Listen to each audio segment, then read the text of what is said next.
Welcome back to Design Discord. I'm your co-host, Alyssa Gerasimov. And I'm Fernando Mastrangelo. And today we have a great friend of mine, Oliver Pelle, from the Pelle brand of lighting and design. They're a New York-based firm, and they do amazing work. And Oliver I'll let him talk a little bit about it. So, Oliver, welcome. Yeah, thank you. Glad to Thank be you here. for joining us. We've had so many offline conversations about all sorts of things about the design industry, about our careers, our businesses, and I just thought it'd be great to have you on to take it from offline to online. And so for people who don't know your lighting brand, and if you don't, you should immediately go to Google, stop playing this, go to Google and check out their work, because it's maybe some of the best lighting in the design world, in the world, because design world's small. I completely agree. I mean, yeah, completely. And I'm not just saying that because we're buddies, because other people have said that to me over the years. They're like, Pelle. And then, by the way, when you guys Google their brand, you're going to see this like palm. What do you guys call that? Is the palm? The Nanolure. Nanolure. I love it. The Nanolure may be one of the most beautiful lighting objects on the planet. And I know I'm hyperbolic, and I know I'm a little hyperbolic, but this is true. So, Oliver, welcome. Hey. And so tell us a little bit about Pelle, how you guys got started, the way that you guys tell us about yourself. Brag a little. Yes. I'm gonna brag a little. Hard to do that intro. But so I'm half of Pelle. So the other half is my wife, Jean. We met each other during architecture graduate school at Yale in the early 2000s. Weren't really talking to each other back then, but looked at each other a little bit, and then so but jumping forward to a couple years later, we ended up running into each other again, and then about 6 months later we were engaged. So then it went pretty quickly. We got married in 2007, so it's been a long time, and we were both practicing architects at the time. And Jean then ended up quitting 2008, just before the crash. I think it was just for her, it was, I think, the desire to do things by hand again, to kind of be a little bit more in control of her own destiny. And I think it was also for her a time where she always had interest in product design, and to kind of return back to that. So she started with very small scale objects like turned candle holders and things like that. And it was noticed relatively quickly. It was a smaller design world back then, I think, as well, but it was noticed quickly. And then in 2008, the Ready Made magazine, I don't know if you remember that, it was sort of a DIY magazine that was pretty big at the time. You find something outside, you repaint it, make it awesome, that kind of thing. But they asked her to contribute a project, and that was the bubble chandelier. So that was 2008. That was sort of this DIY version of how to build the bubble chandelier. And that's, I think, it just kind of became back then really a little bit of a sensation, an online thing that got shared so much. And it wasn't really intentional at the time, but then people started to contact her, can you build me one, instead of me trying to make something that can burn down my house. Mm-hmm. And then so it started there, and then it just kind of she initially started selling on Etsy, and Really? yeah, it's all started on Etsy. And it was also, there were a whole bunch of different things at the time. And then, yeah, it kind of became a thing. It started to grow, and I was still an architect at the time, and it was right around the time, like, all these offices scaled down 30%. was a really hard time for the industry, which just meant for me 60-hour weeks all the time, bigger projects that I had to run with really small teams. And so a little bit the frustration grew. And then finally in 2010, when our first daughter was born, 3 months into it, I just couldn't really, it was always the situation where I had to call in and say, sorry, I'm late. Like I can't be home until midnight. And she had her own business and had to take care of the kid then. So it was always, that situation wasn't really tenable. And then I ended up quitting as well. I joined forces initially with her. We had some loose ideas about interdisciplinary work, maybe some architecture, some products. And but it was really the bubble chandelier that just kept growing and growing, and we couldn't keep up with making and building them. What was the price of them back in those days, but like the Etsy days? Because It was $300. Wow. wait, wow. Yeah. but Okay, well, no wonder you guys got like, okay. And Jean was the right. one fabricating them? Yeah, it was her and initially, and then when I joined her, it was both of us. By that time, the collection started to have more models, different sizes. People were asking for different things. Yeah, and then it just kind of became this thing. There was even a time when we made soap. I don't know if you remember soapstones, where we made glycerin soap that was actually launched at the MoMA. Are you serious? So it's like Wow. all this kind of stuff that we used to do back then. Not really so much of a business plan as just like trying to keep up with it. So it just became, as you call it, the evergreen product. And then So yeah, then how did you guys start to, so basically this chandelier kind of hits, and it's probably time of the internet where things went viral, and it really did go viral in a way. And then you have the kid, you decide to come in. What is your role right then? Did you guys already decide it's called Pelle, and what, how did that happen? Did you say, okay, I'm going to manage the business side of this, or what was it like? no, it was maybe the first 6 months were a little rough. Because I came in with my own ideas, and she already had a setup that was working for her, and I was used to running teams and telling people what to do. It didn't go so well initially, so we had to I had to adapt a little bit. And then I think there is a lot speaking for establishing roles, but it's a little different when I think people have very similar talents. So I think she's, in my opinion, one of the best designers that I've ever met, and one of the most talented people that I met, and that I know. And so over the years, just sort of also learning from her and understanding that her point of view is incredibly valuable and is the reason why we are what we are. And it was really sort of part of the learning experience. We naturally drifted a little bit into different areas. That was sort of a natural development. So I think we both always design, but she does also a lot of the business aspects, whereas I do a lot of the drafting and the drawing. So I do maybe more of the engineering part of, figuring out how to make something, how to build it, how to get it machined, how to get it made. She is often maybe one of the more important parts, actually running the company and sort of sorting out the systems. Cool. And Wow. so And that's so kind of back in 2010, when you left your job and kind of came on to work with her, can I ask, like, if you know approximately maybe how much per month the business was bringing in at that time, and if it was enough to sustain your family, or kind of how, financially the situation was for you guys?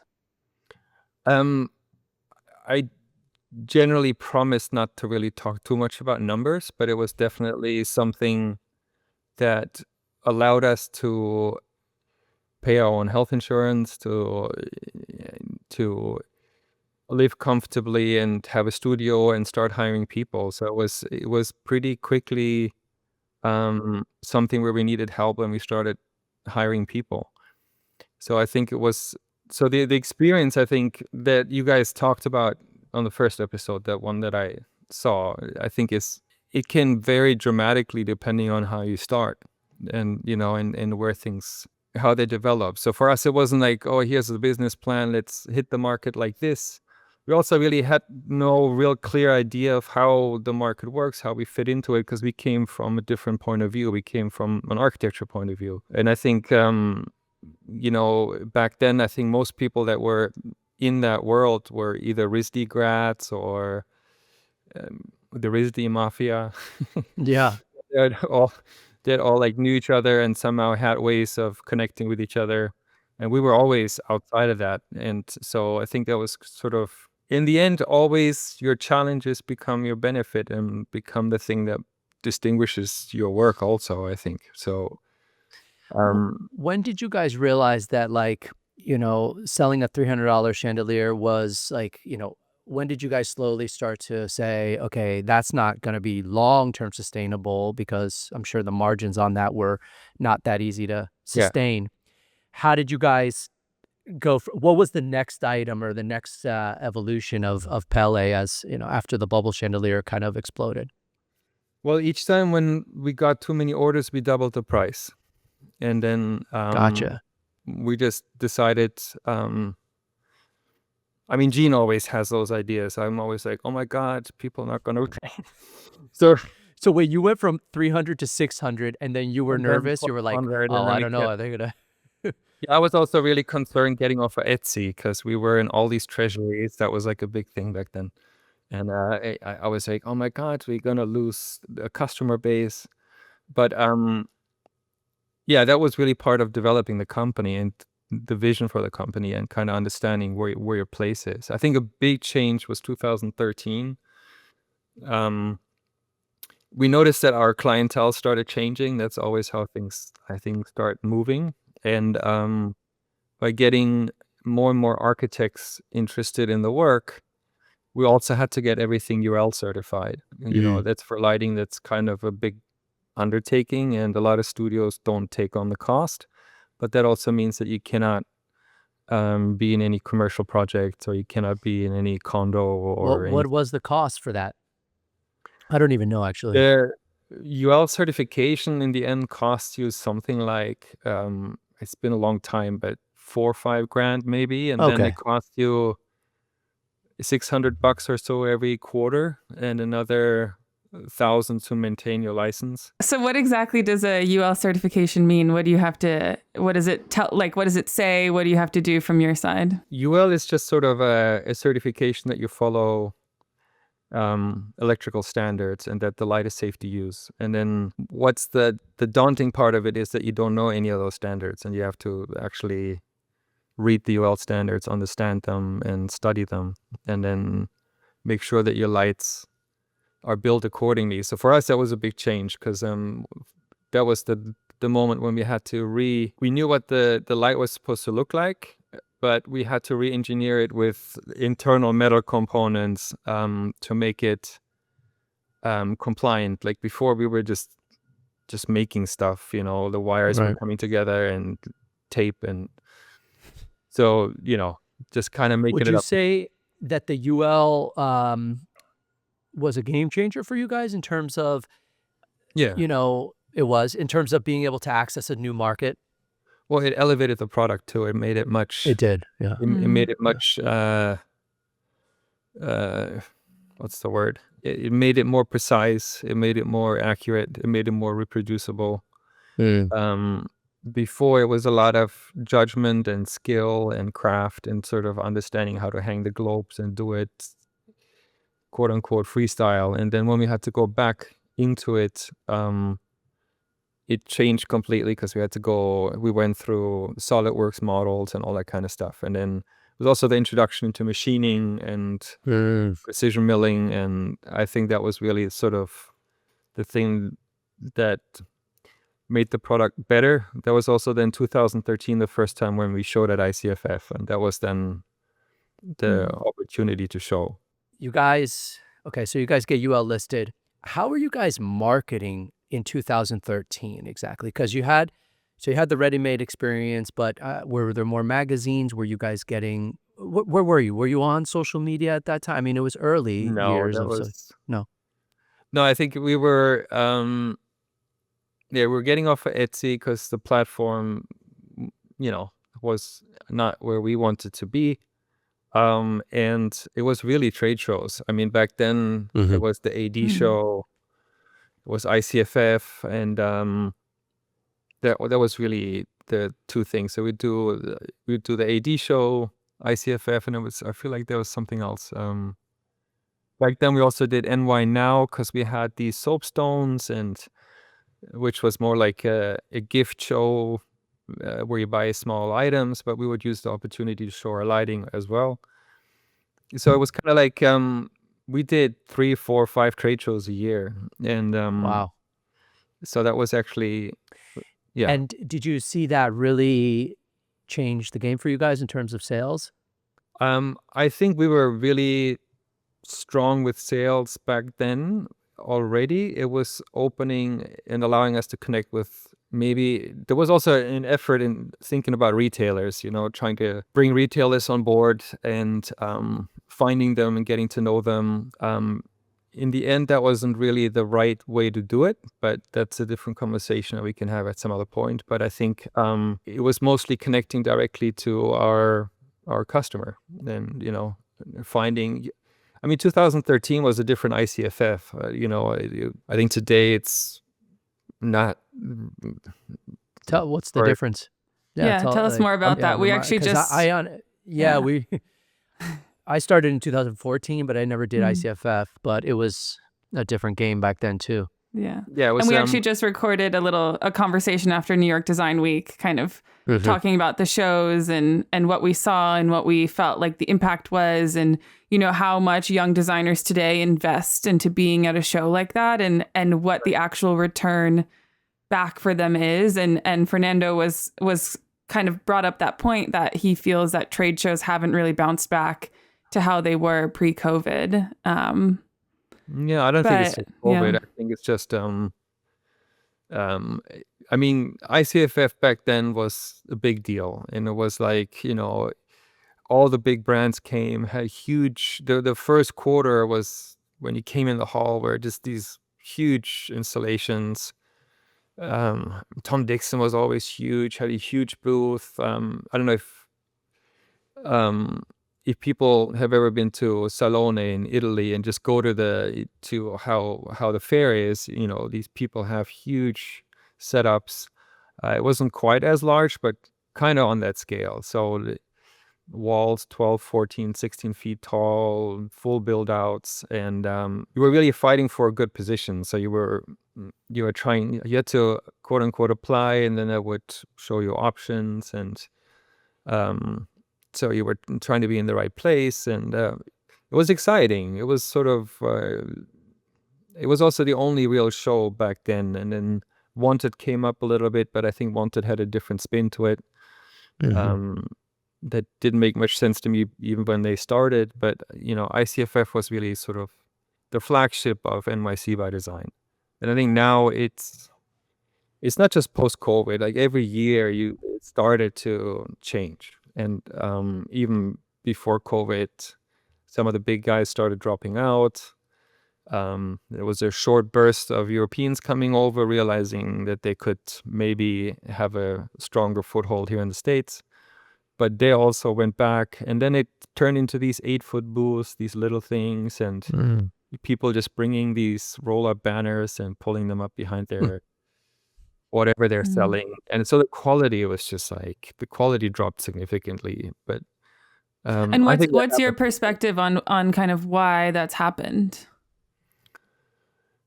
well, I think there are a few things. Like I think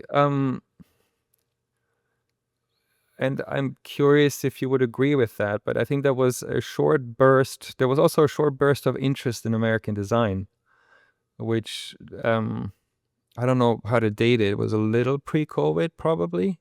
I was not sure, but I feel like there was a lot of attention to New York designers, and West Elm and other companies tried to work with independent designers, and there was that. And then I think that's gone. I think, you know, Europe is again focusing on itself, and you know, the Asian design scene is getting stronger, and America is kind of now, American designers are back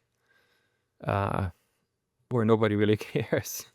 So it's really yeah, and I think all Yeah. these brands changed their business model. I just don't think that they invested in showrooms, and they invested in PR and social media, and I mean, it Yeah. makes sense. If you have a showroom and you spend 100 grand on doing a trade show, you might as well spend it on a permanent showroom and have the investment permanent.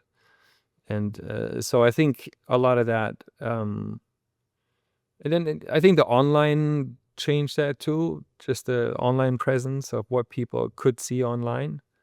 Um, but yeah, it leads. I'm sure you talked about this, but there's no real, in my opinion, there's no real good opportunity anymore for designers to show their work.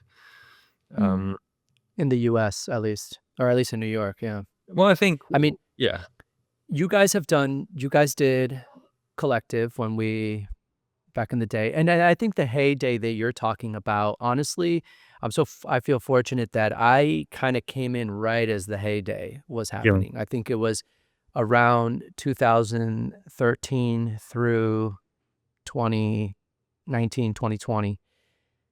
There was just an explosion of collectible design and high-end design. New York was getting a lot of attention. And having come in, I just thought that that's how the industry was. I was just like, wow, this is such a fertile, fun, exciting new space. And then I've seen it peter off, and I was like, huh, okay, like what's going on? And I think you feel similar, and it's because we did experience it through that explosion that went on. I personally think that it had to do with the fair circuit a bit. I mean, Collective had a big, when it was in its heyday, that was a great fair, and it was bringing together all the galleries and some of the independent brands that really represented New York at the time. Having that peter off, Sight Unseen was an exciting place for the young designers, and that petered off. So yeah, there's been kind of a vacant space there. So well, I think it's happening again. I mean, you had, I feel like you had Salone here in the Armory was has been really huge, but I feel like the last years, you know, many of the galleries dropped out, the New York right. galleries, and you know, and I think, yeah, I mean, I'm also a little bit like, I've been thinking a lot about this distinction, this idea of collectible design, and that I feel like thinking about what might be useful to talk about is also a little bit to understand if that distinction is valuable, if it makes sense. Because I feel like a lot of young designers, that's all they think about, that's the only opportunity to be practicing in the design scene. And I think it's probably one of the hardest ones, but it seems to be the only one that seems to be available. But yeah, I think to speak a little bit about that yeah, I think people focus so heavily on that idea because it's so alluring to sell one object for 6 figures or 5 figures, Mm-hmm. five figures. But I think people forget that that's just not what happens. You know, you're not gonna come out of the gate selling stuff at that level, and then, you know, so I was curious just to also direct the attention, or you know, like, or the conversation a little bit about what I think, how incoming designers can adapt to the current situation, because I think the current situation is very different, and it's, you know, it's a lot more stuff out there, it's a lot more competition, it's a lot more homogeneity, it's a lot more, seems like a few people control the game, and then so how do you work around that, or how do you work with it? Um, Yeah, I totally agree with that. I've seen it. What I keep saying is that it's basically aggregated, kind of like the way there's consolidation in corporate America. yeah, There's become a minor, in a smaller way, that's happened in the design world. It's consolidated to the top players. And in a lot of ways, you're fortunate that you are one of the ones that it aggregates to. Your brand is well established. I feel the same. I feel this like privilege that, I got in at the right time. My work made sense, and it was, Yeah. and I'm able to like maintain myself from that early attention.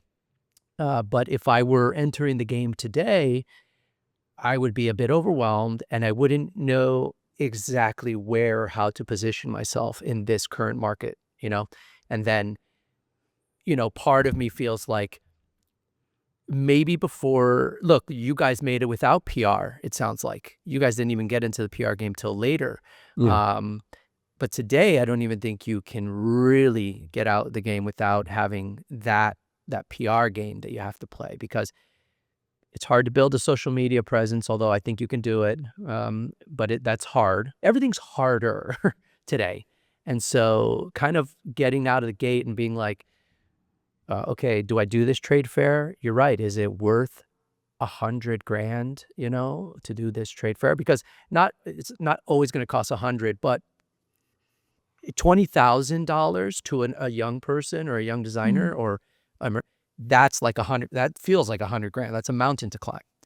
And so you're like, right? Do I focus on that, or should I spend it on But I feel ads?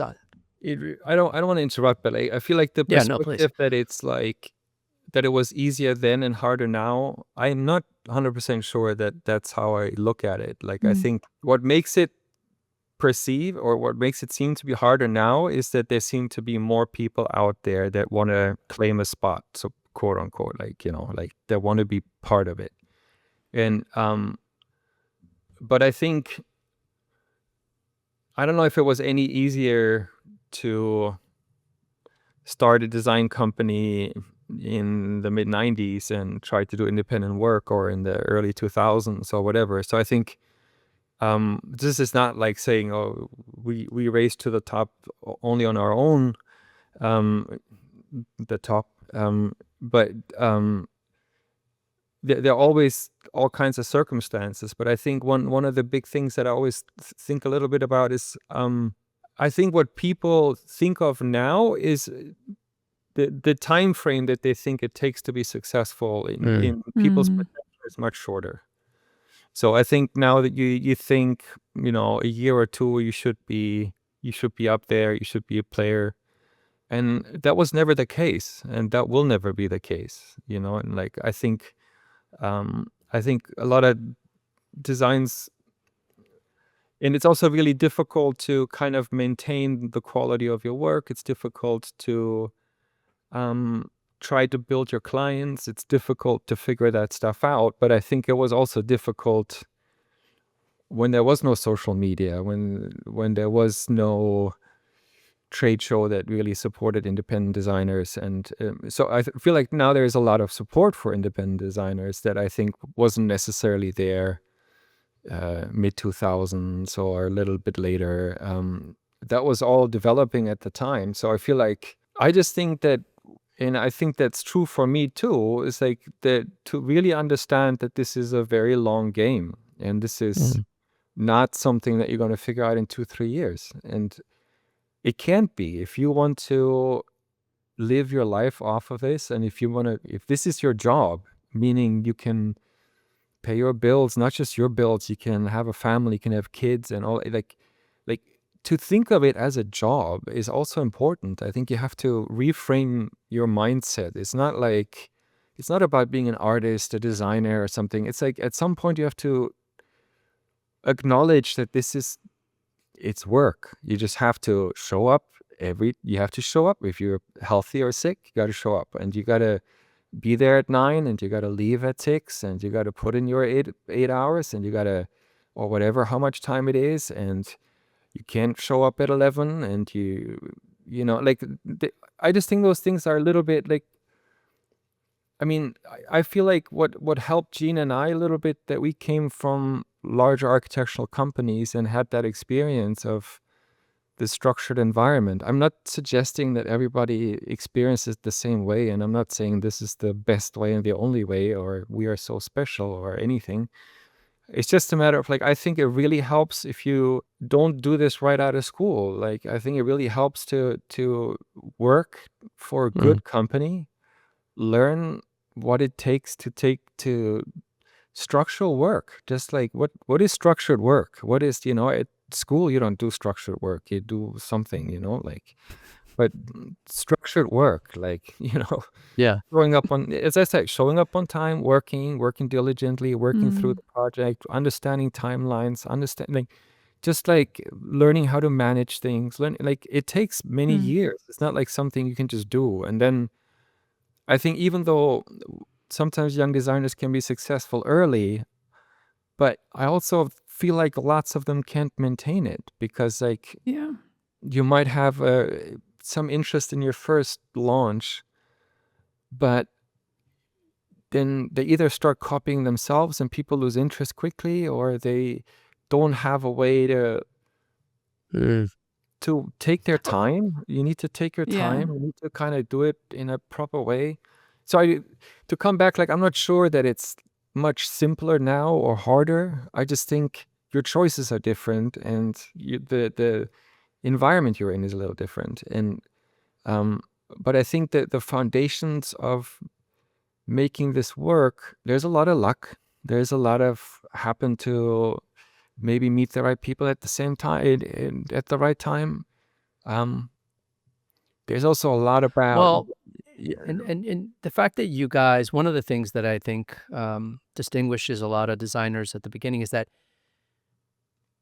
you guys had the talent. It was this, the cloud, this chandelier that got you guys a lot of attention. And I think that sometimes we forget that you still have to have the talent. Sometimes you can put in the 8 But I hours actually of work think and you can. what Oliver is saying is pretty interesting, though, where I do think that a lot of people, and I'm curious to see like how, people that I have been following now for, a year or two, how they end up, 5-10 years from now, where you see a lot of talented young people, or I see a lot of talented young people pop up who Yes. have, their first collection or a series of pieces that feel really interesting. But I think what Oliver is getting at is like, okay, but maybe if Jean and Oliver didn't have the business acumen or this experience working within these structured environments, how to take that momentum and actually build it into a system where you can like slowly grow this business off of that talent and off of that momentum. I think a lot of makers and designers really struggle with that, and how to balance the like creativity with the kind of logistics and business side of things, and they have to kind of go hand in hand. Yeah, I think that's like, and again, I'm not trying to suggest that we are somehow super special and all of that. It's just like, it's kind of, yeah, I mean, it's like if you say these things, it sounds like you're including yourself in that group that figured it out. But I think it was just lots of working on it consistently over the many years and making mistakes, redoing it, we change our systems all the time, adapting them, changing them, bringing on a payroll processor so that your HR is correct, and all those stupid things you never think about. But I mean, we spend so much time with that stuff. Like, it's like maybe 90% of your time. It's like the idea that sometimes we meet designers that want to start working for you, and then they imagine that you're going to give them design tasks. And I'm like, dude, I work my ass off, so I get like 5% of my time maybe where I can sketch a little bit. Why would I give that Right. to you? It's Right. like, so the expectation is also sometimes mismatched, but I think that comes from people not having some experience, like of understanding that your school environment is a very different one than a professional work environment. So like I would suggest to people not to go into an artistic free work environment. I would suggest them to go into a more structured work environment, because I think that in the long run, I think has more benefits than believing that I think the point you made about how many talented people there are. And it's very true. It's like, and it gets like the us paying attention to the rest of the world, not just our own turf, but if we think of the new voices coming out of out of Africa, out of Asia, and like all this, like, or the Middle East, like they're like, to believe that there are no talented people out there just in America or somewhere or Europe, it's like, it's crazy, right? There is so much amazing work out there. So it's like, yes, it can be overwhelming, but that's maybe when you can remind yourself, focus on your skills, build your structures, build your system slowly, figure stuff out, and slowly go out into the world, rather than like, yeah, I just think you need time. I think people need more time. So I don't think, again, to come back to that point, like, I don't think it's harder now. I think just the expectations are so different. It's also like the expectations of having 100,000 followers and like getting that feedback, and that feedback, the algorithms change, and sometimes you post something, you hear nothing, and it's like, so it's like you can't live by that alone, you have to kind of figure out what is real, and none of that stuff is quite real. I mean, I think it's an issue that's like exists across all different kinds of disciplines now, where everything that my generation is consuming online is a highlight reel. And I remember I told Fernando, someone sent me like an Instagram video about the founder of Aviator Nation. And it was like, she got these t-shirts at the thrift store and sewed them together. And then her business boomed. And then, the real story is like so not like that. And I think that there's a lot of aspects to that kind of rhetoric that are really damaging to a younger generation, where I even think we see people who invest all of their time, all of their savings, financial security, thinking that they're going to get to a certain point within the next 12 to 18 months. And then they get to the end of that time frame and aren't able to see that investment come back to them. And I think it's so important to have conversations like this where, it is a decade-long game that you have to play in order to get to a place where you can build that team, build that security up for yourself. And I just wonder if people are making mistakes along the way now because they're not, having access to these kinds of perspectives and conversations. Well, the point the thing is that I was trying to say, I guess, and I wasn't very clear about this, was that no matter what, foundationally, you need to have talent. I think you guys think that there's a lot of talent out there. I'm not sure that I'm as convinced as you guys that there's that much talent out there, because no, I agree. I disagree, but and I'm just saying, and then that becomes foundational. A lot of people try to enter the market or think that they're going to launch a company with products and things that are not that great, are not that special, are derivative, are this or that, right? And what my point was that you guys launched something that resonated, that allowed you to start a company, and then you put in the hard work to do it. I had a somewhat important part, actually. I think I wanted to actually talk about that, because the social media and all this stuff also feeds into that idea that everybody can do it. And you made the distinction that maybe you're a good craftsperson, it doesn't mean you're a good designer. And sometimes you're neither. And that's true.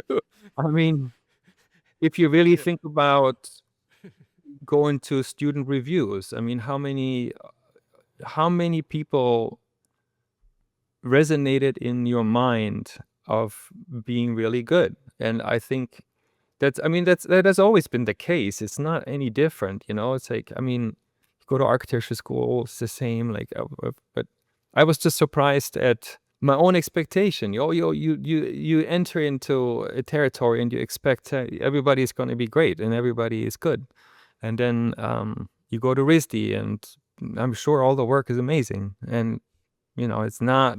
I'm not dissing on RISD or whatever, but like, or Parsons, or like, so I think that's a valuable point. Like, sometimes people understandably want to be the shining beacon and designer is collectible design. But maybe you have different skills. Maybe you're a better project manager. Maybe you're a better a better engineer. Maybe you're better at launching architectural lighting rather than high-end decorative lighting. Maybe your place is not at all in the collectible design, and so I think that's I you totally agree. gotta. I think we talked about this a little bit in terms of knowing your market, and that's I think what Oliver's trying to say also is that kind of understand where you want to play the game and what you're good at. And sometimes I've seen some designers continually push products or pieces that they've made that I think that they think are good, and they and they promote them and they show them, and it's just not catching on or it's not resonating. You're like, okay, the market has spoken here, so maybe understand either why you're not successful or why you haven't seen a lot of traction with certain things.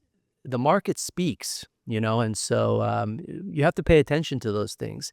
But also, Fernando and I filmed a whole episode about art school education and about RISD. I went to RISD. I was in the furniture department. I'm not a good collectible. I could never be a collectible furniture designer. But when I was at school, it felt like that was the only path that they taught us how to pursue, actually. We didn't have any classes on managing any kind of production, understanding like all of the value was put on what is your concept and then kind of the execution of the concept. But it felt like if you weren't making conceptual work, it wasn't valued and it wasn't a worthwhile spend of your time at an institution like RISD. Yeah. But I think that's okay, because if you want a real education, then you become a craftsman and then you join maybe a trade school or whatever. I look at it this way: when you go to grad school or something like that, you buy time. That's what you do.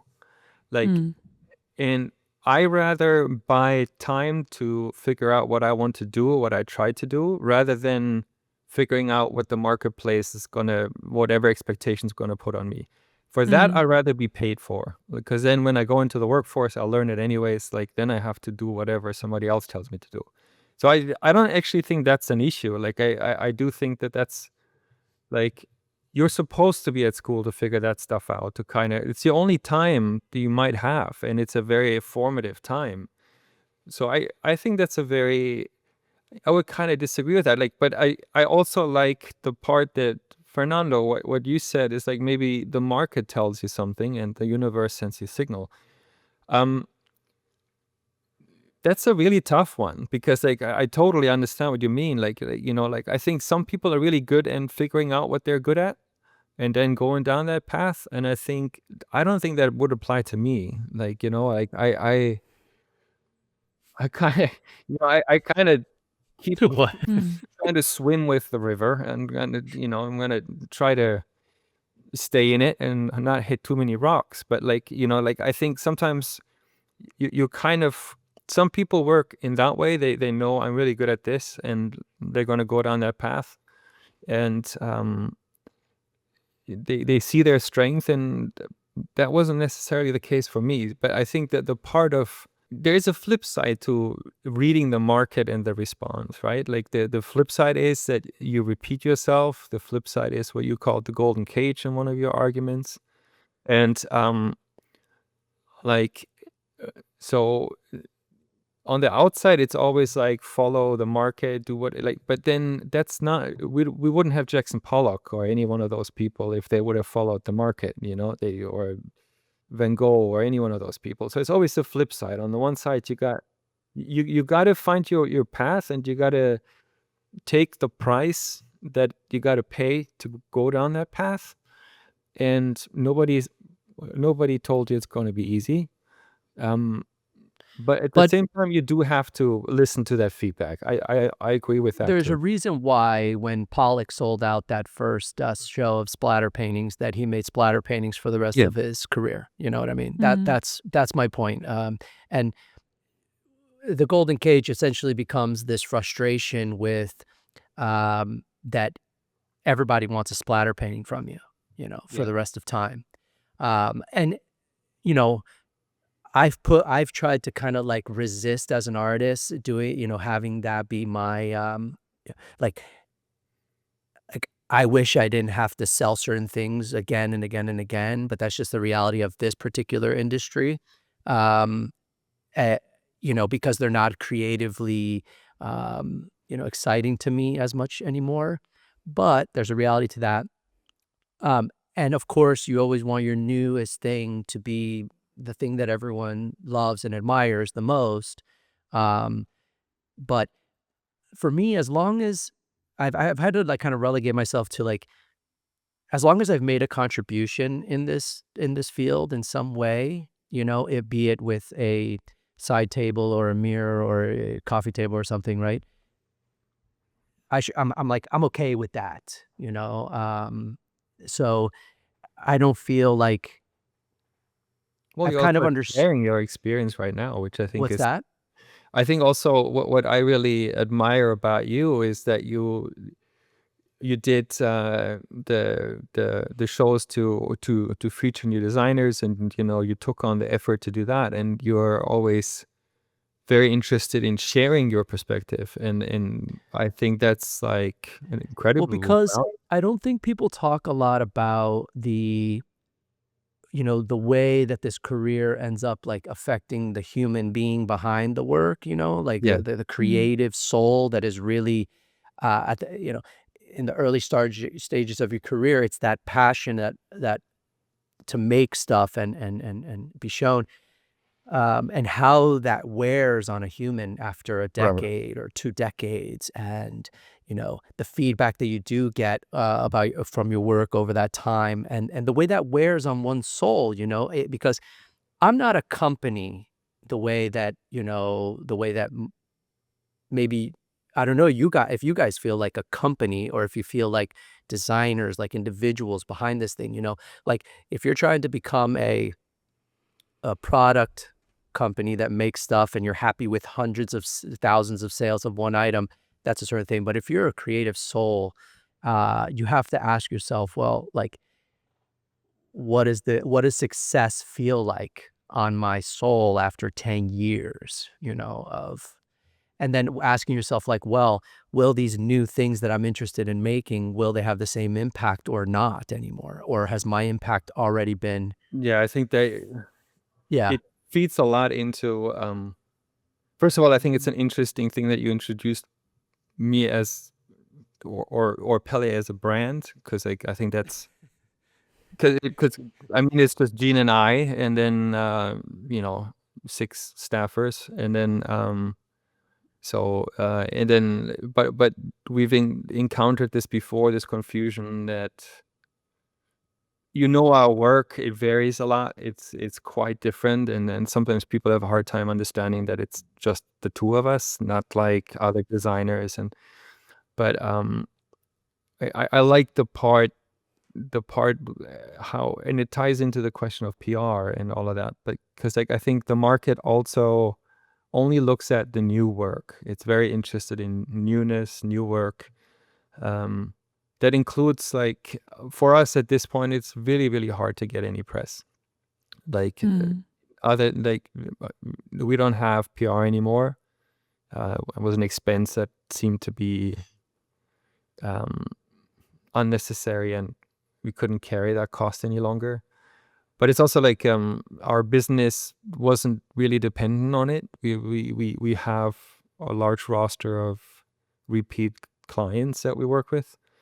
But it wears on you because we always release new work. Our expectation of our new work is always has to be challenging, and has to be new. It has to be different than what we did before. And I think you can see that in our work. It's constantly changing, and I think that is against the idea of brand identity. That's against the idea of a recognizable style. But it's also really then the work that we launched this May was probably the most personal work we've ever done. And I mean, I can't really like it's really hard that nobody gives a shit. Yeah.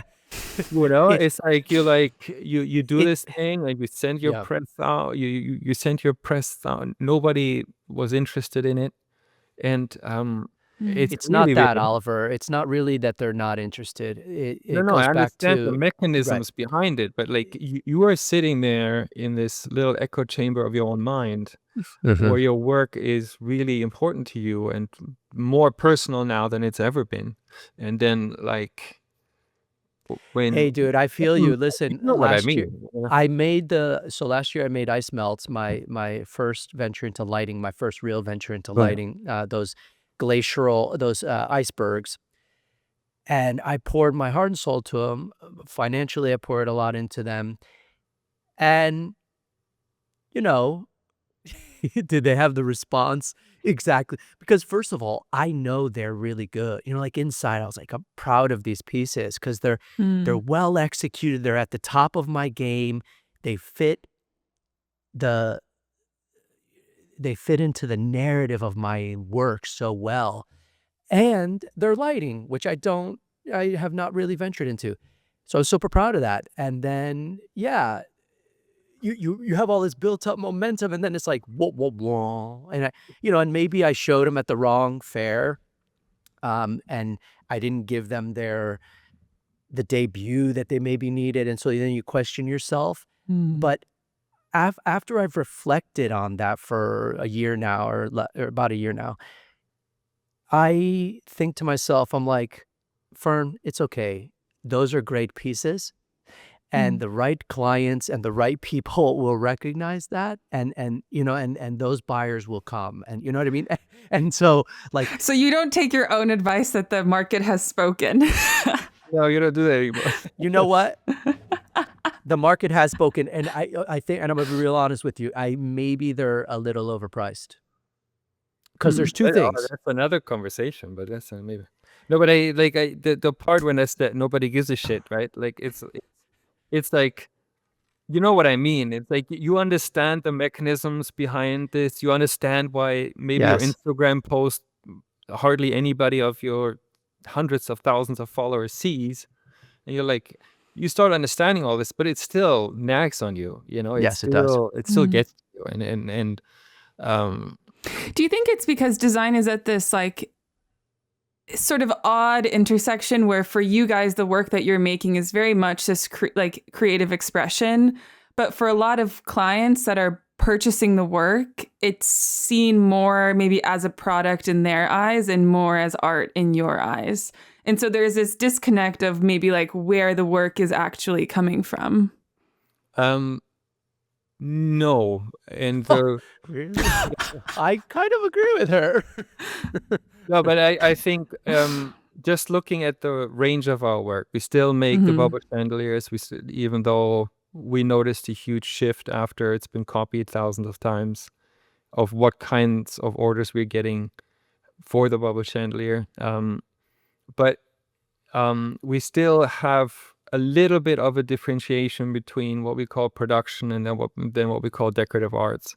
So we have people that work specifically in helping us to cast the paper and to do all of that.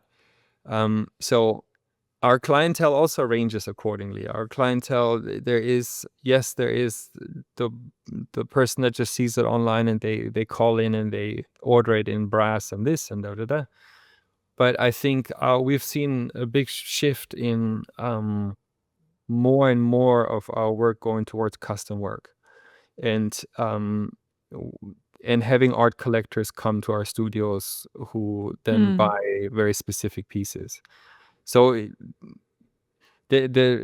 we're sort of in this weird in between where some of our collections are, I would call it more production work. Like there's a system, and Gina and I do quality control and all that. But the other, at this point, almost more than half is all the stuff that Gina and I have a direct hand in.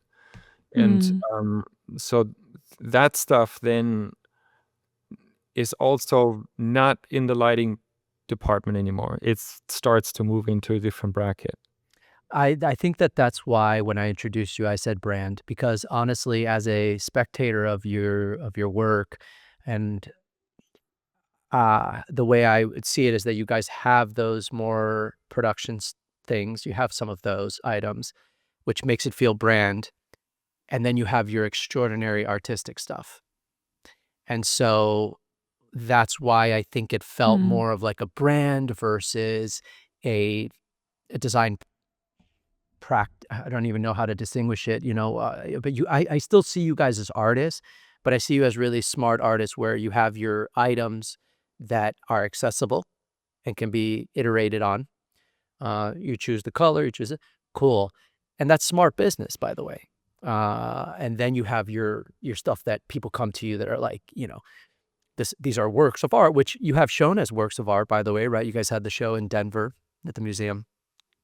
So you guys are already breaking through as artists as well. So I think that's why it felt like I would describe it as a brand. And also I say that I do that a lot. I think that everything is a brand. People are brands. Everything's turned into a brand, I think. So, but that's kind of why I felt that way about Well, it was your also what we studio. tried to do when we were when we were naming the company and created the Pelle logo type. It was meant to appear bigger than we are. And now we are almost trying the reverse. We're trying to Mm. adjust the image of the company toward Mm. its. That's dude, can you speak more about that? Because I think this is a very, very, very good point. Because like, let's say you were to write the name Pele, like in script, Right. right? It would radically Well, shift. that's what we do on our on the nano lures. That's like hand scripted inside. It's not. Mm. There you Whereas go. like some of the other stuff might be have a machine imprint of Pele or That's whatever. such a crazy that you brought that up, because literally when you were saying that, I have always pictured your logo, and Yeah. that logo feels like company brand, like Yeah, yeah. yeah, and it's such a powerful thing to think of it that way. And so it's interesting that you guys are thinking about. Are you guys considering changing your logo to? Yeah, I mean, we're always. I think it's you're constantly going through the process of evaluating, reevaluating, seeing what you need to adjust, and it goes in the about section how often we rewrite the blurb and trying to understand where is the line between design and art, and does it matter, like there are all these little very, very small nuances that might drift you in one way or the other. And then I think it was important initially for us we had a different model back then. We were trying to be similar to somebody like Roland Hill, or like Right.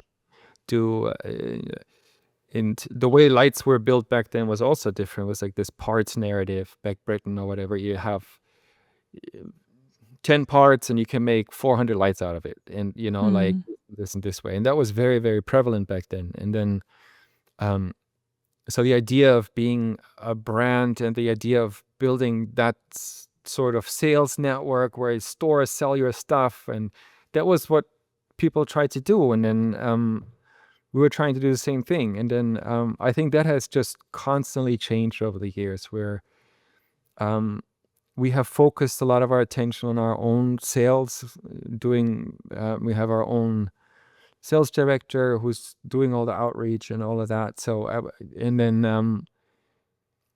I think stores have been sometimes helpful, but I don't think the amount of effort we put into it was validated by what came out of it. So I think like a store has different interests than you do.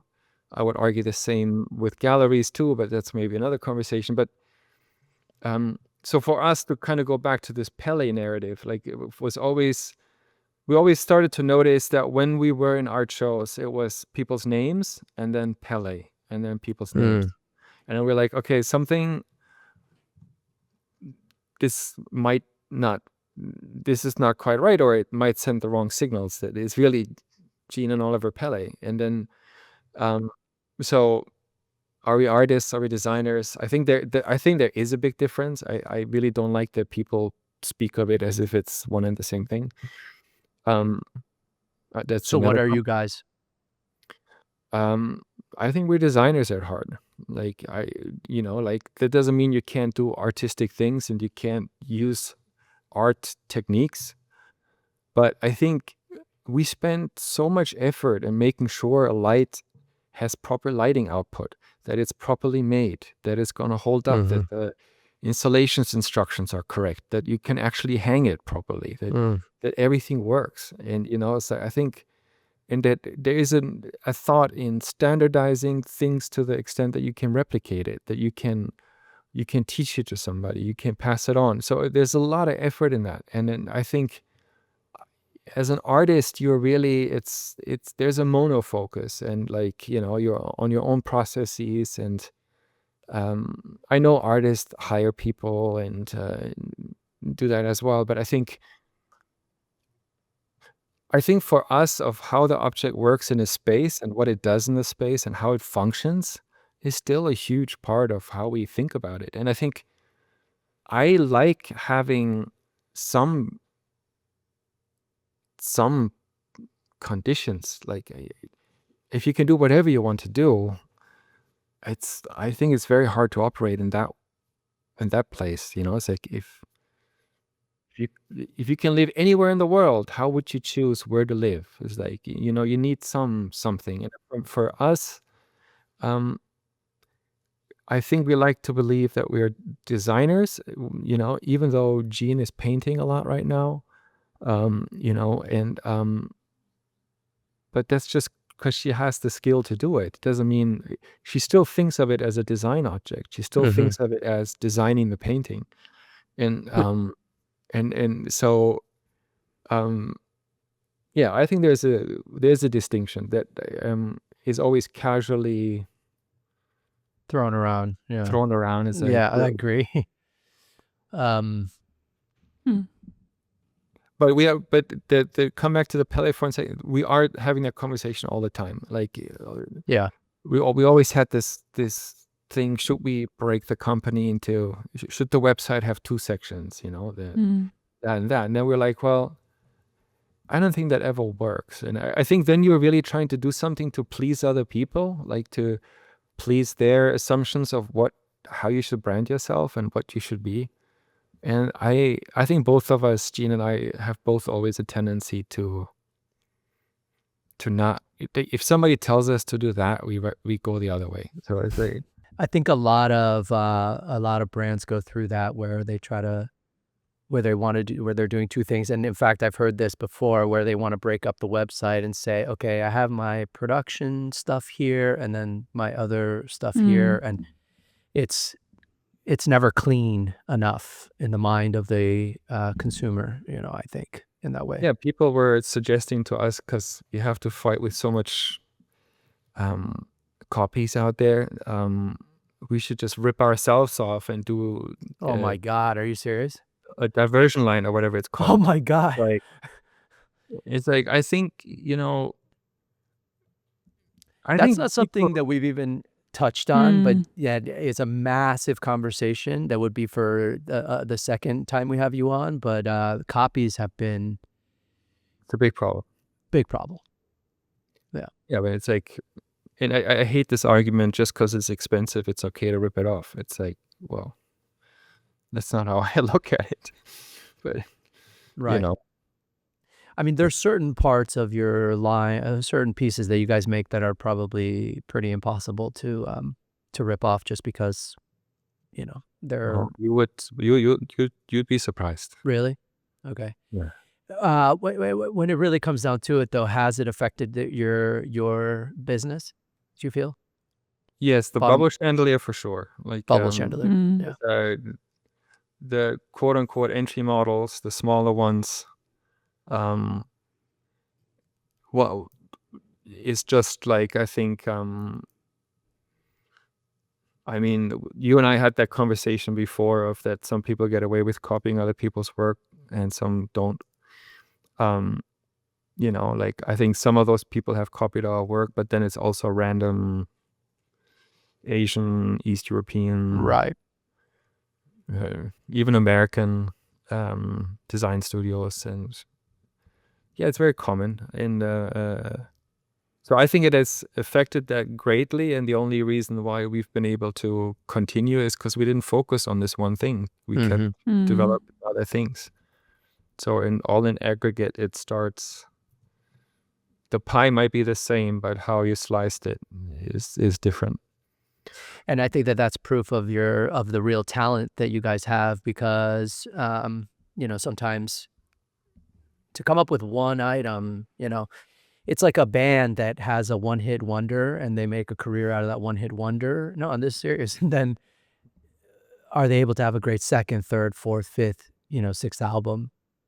Yeah. And not everyone can do that, and it's proof to me that that's if that happens, you should be able to come up with other ideas that sustain your studio over time, and that shows the real talent and dedication to the craft. So, yeah, I always hate to hear these stories, man. I've gone through it a little bit. I think you guys have experienced it deeper than I have, but I've had a lot of friends that go through the copy thing, and we've I've called it out on Instagram, and I think everyone does that, and the whole industry rallies behind. But I think when it comes down to it, when they see $1,000 versus whatever 6,000, whatever it is, it just will naturally be like, well, I can't afford that, so I'm going to buy this cheaper thing. Sorry, go ahead. Yeah. Have you ever taken any legal action against anyone for the bubble chandeliers? Yes, but it's very complicated, and that's another Podcast. Another podcast. But just quickly, lighting objects go into a different category. They don't have any copyright protection. They're a utilitarian item, so the only way to protect it is possibly through design patents. Design patents are not effective, and it just turns into a thing. If you can lawyer up, if you can afford a really expensive lawyer, that's very threatening. And so that's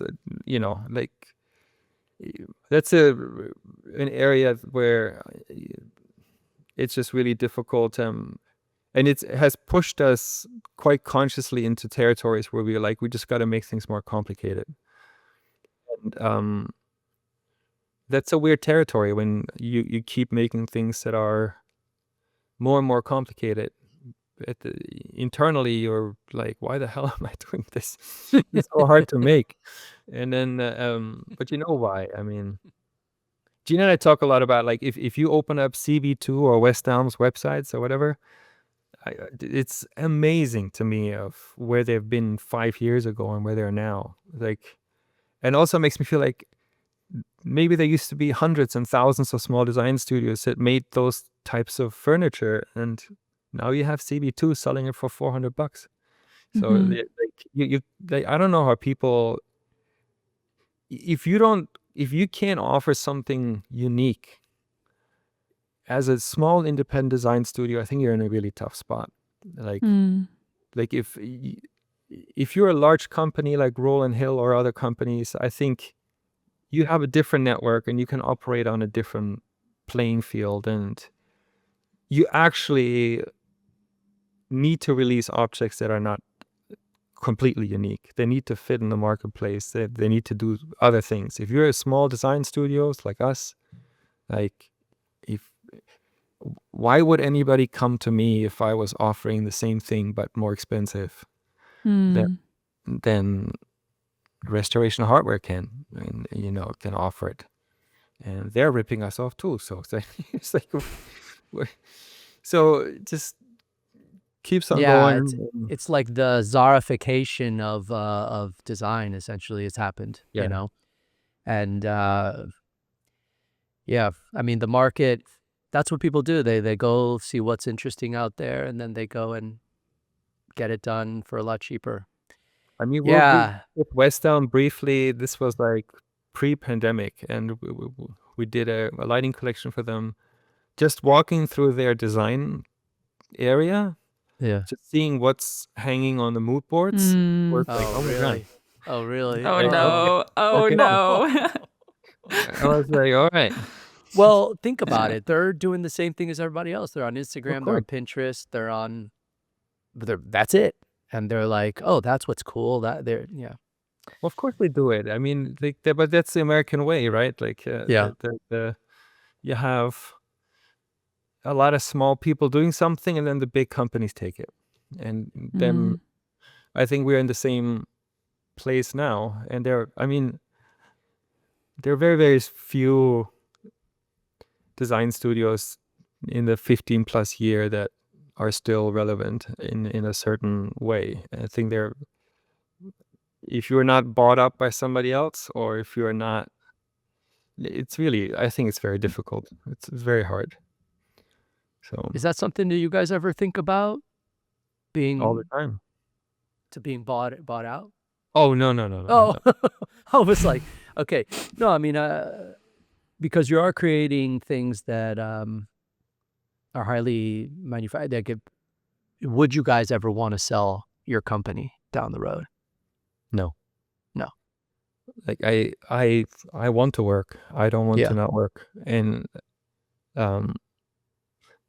for me, retirement is a threat. It's like I don't want to do that. It's like I was like, I think I'd be a very grumpy person if I was just sitting at home counting my money or something. But like, well, it's like I I want to think work. creative people never retire. It's the one category of, Well, I of think that's person. true, and I think it keeps you mentally alert, physically, hopefully functioning. But like I don't. I like working. I just mean seeing over time the industry wears on you a bit. Having to deal with copying wears on you. You know, it's hard to maintain a level of, of staying inspired.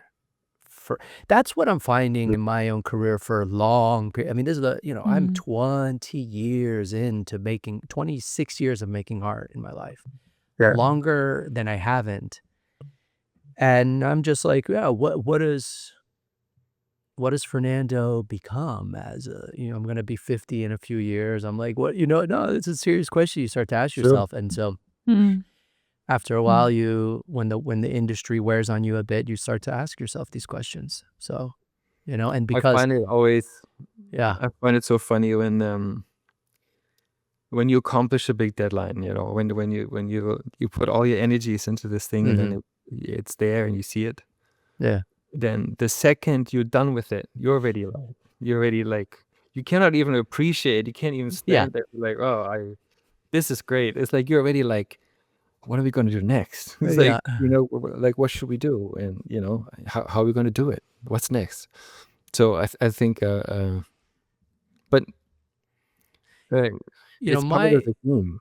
My ultimate goal, though, and I think I've probably said this before, is that I would like to get to the point where I can just be creative, where, that's my retirement. Retirement for me symbolizes being able to just be in my studio creating without the thought of, I got to pay my employees, I got to pay the rent, I got to pay all that stuff, and I can just be free to create on a very long time period, perhaps, work on collections over 2-3 years if I wanted to really dig into them instead of being on a cycle of like, okay, I got to show at this fair and then I got to try to maybe, and get on that hamster wheel constantly. Well, I think that's I think that's an illusion. I'm sorry to tell you. You think that's an illusion for me? Brother, no, I'm making that happen, Oliver. Oliver is coming in hot with, that's the thing. I'm setting my life up to try to achieve that.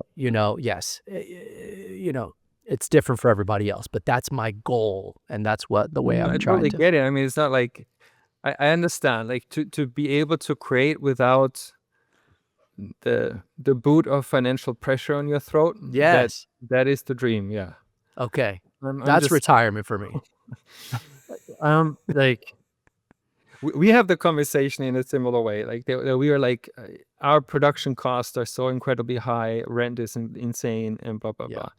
So, what if we were to move our studio to Hudson, New York. Hudson or whatever? And then, but then I'm like, but I don't want to be there. It's like the reason is not that I don't like Hudson. I like it perfectly fine, but I personally, I need the kick in the ass to keep moving. Like in New York gives you that all the time. It's like if you rest, I don't know if you rest But too much. Oliver, there comes a point where it is just that I'm the older than you boot. are.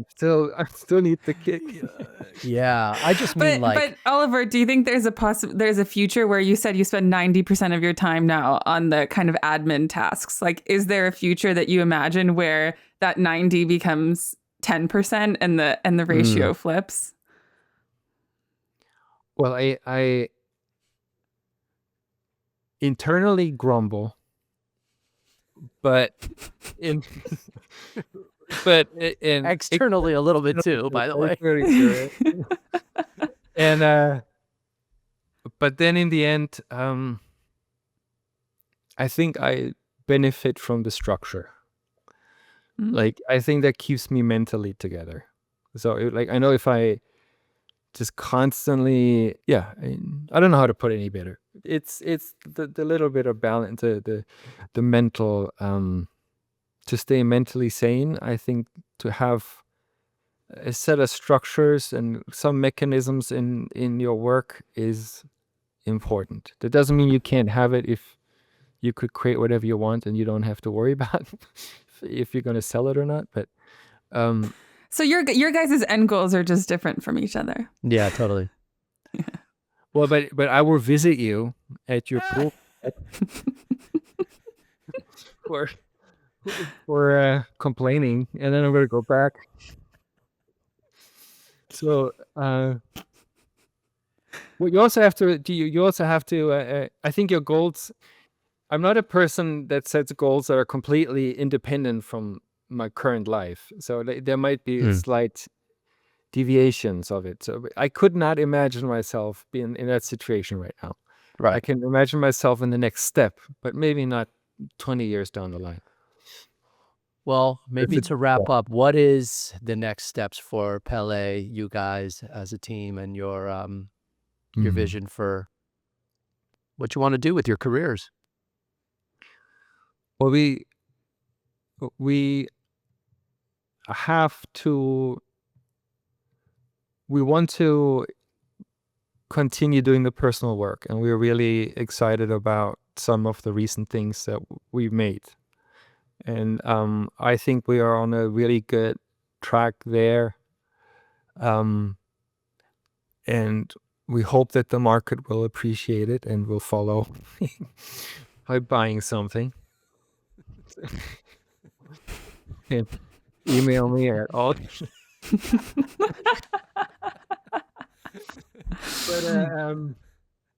But like I think we're trying to figure out how to, like, what are the next steps for us in terms of visibility, and we want to do it our own way, or we're, I think, proud people in that way, that we want to do it our own way.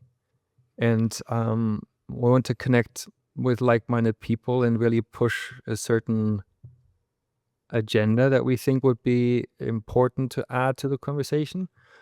And like there is a segment of the design world that is where the media is not paying attention to, and I think it's time to push that a little bit.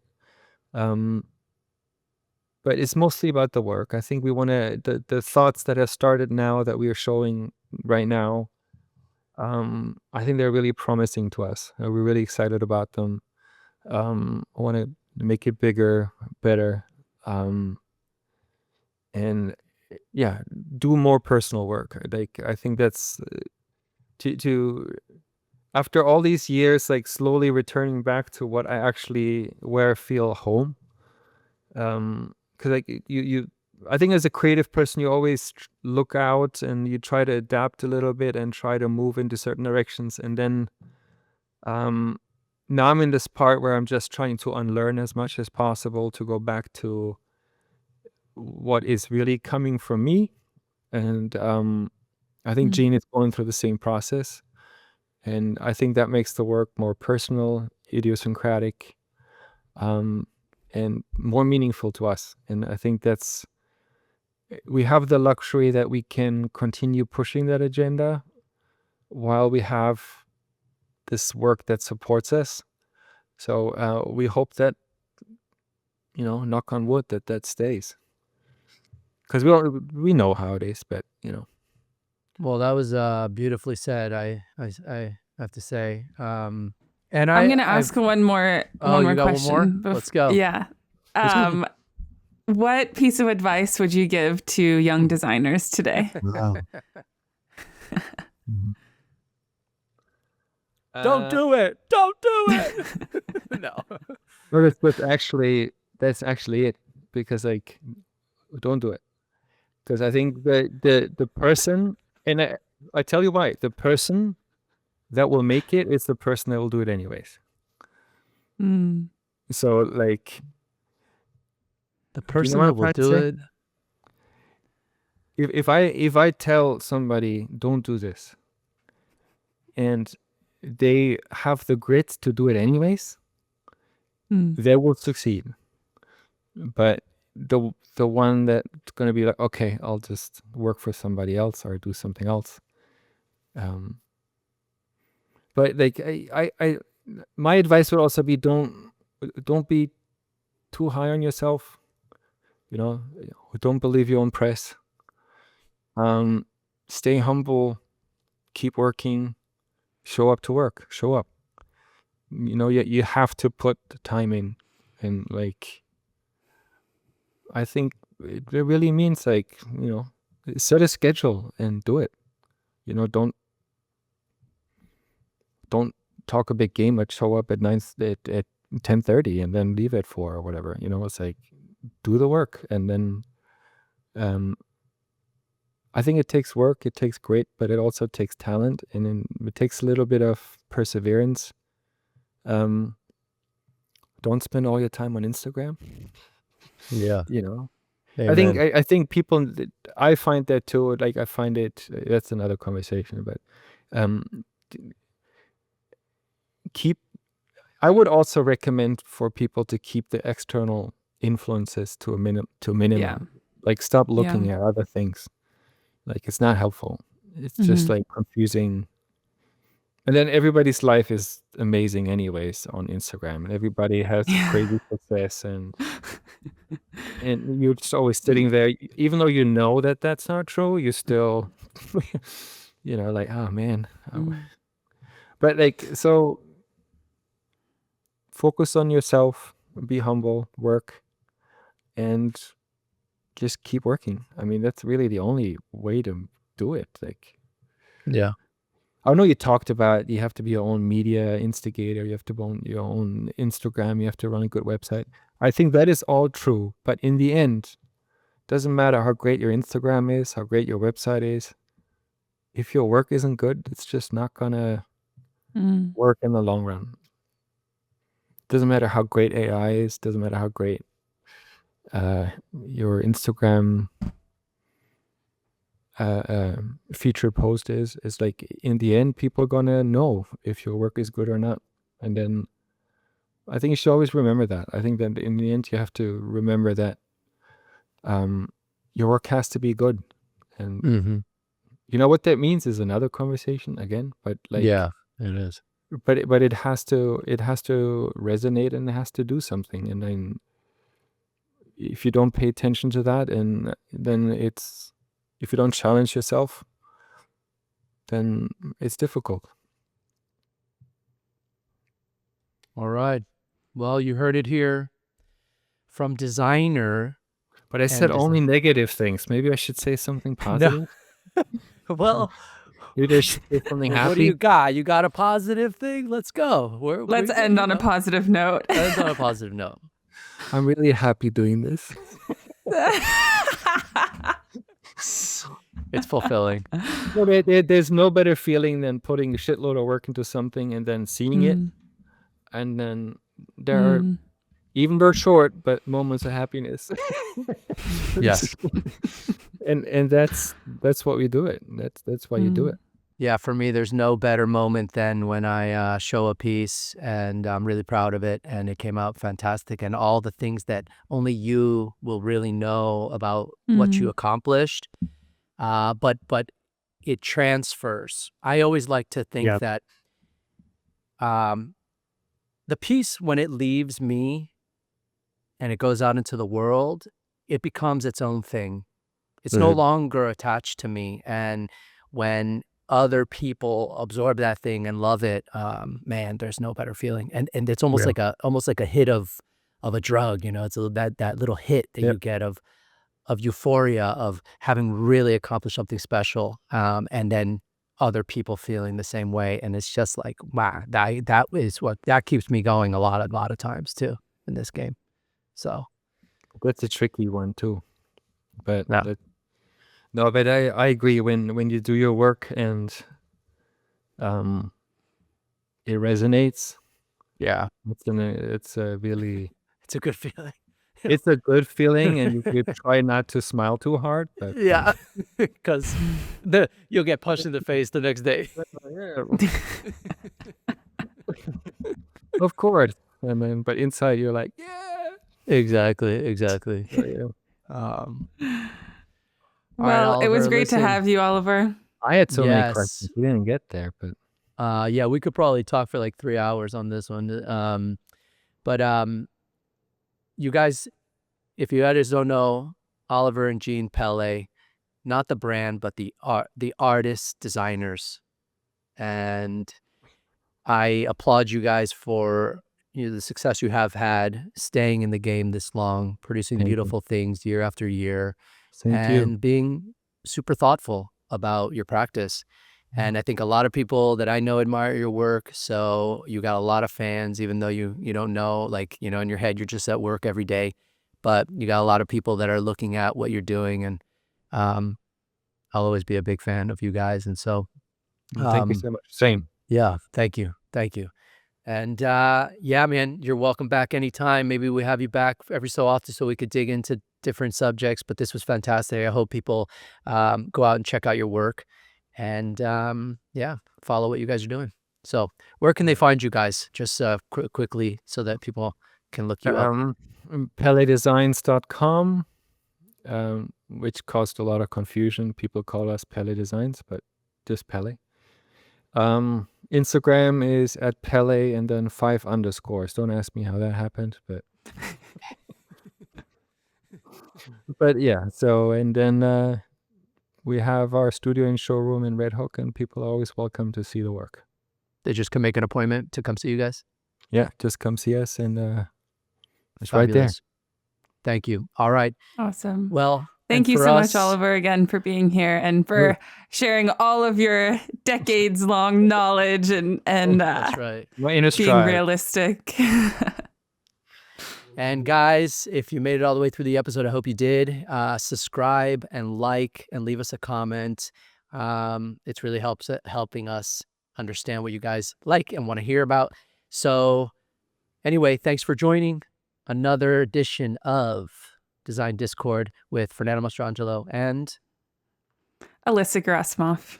You can find us at our Instagram now, which is, what is it? At Design Discord Podcast. Boom.